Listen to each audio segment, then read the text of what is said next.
लोकसभा निवडणुकीच्या निकालाची प्रतीक्षा काही तासांवर येऊन ठेपली आहे। यासाठी पुण्याच्या जिल्हाधिकाऱ्यांच्या मार्फत शिरूर लोकसभा मतदारसंघातल्या मतमोजणीची तयारी या ठिकाणी करण्यात येत आहेत।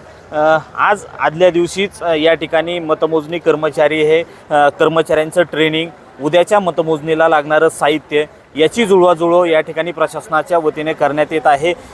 कर्मचारी या ठिकाणी मतमोजणी केंद्रावरती दाखल झालेले आहेत। पोलिसांचा या ठिकाणी तगडा बंदोबस्त ठेवण्यात आलेला आहे।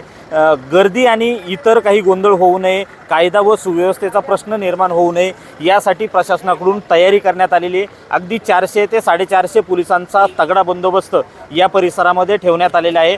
मतदान झाल्यापासून मतपेट्या ह्या याच परिसरामध्ये ठेवण्यात आलेल्या होत्या आणि या ठिकाणी 40 CCTV कॅमेऱ्याच्या माध्यमातून या ठिकाणी नजर ठेवली गेलेली आहे।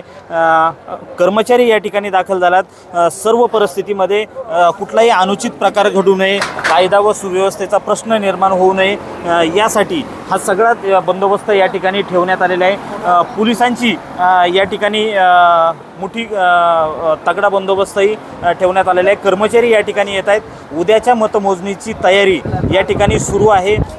आय कार्ड असेल, मतमोजणी साहित्य असेल, हे कर्मचाऱ्यांना या ठिकाणी दिलं जातं आहे। ह्या सगळ्या परिस्थितीमध्ये CCTVच्या माध्यमातून या मतदान केंद्रावरती नजर ठेवली जाते।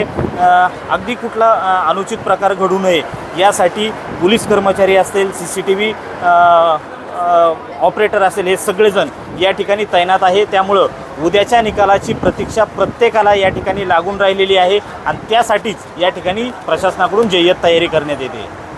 रोहिदास गाडगे, साम TV न्यूज, शिरूर, पुणे।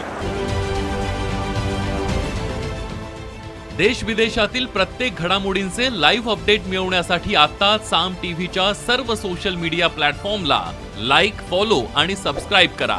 तसंच सर्व नोटिफिकेशनसाठी बेल आयकॉन प्रेस करायला विसरू नका।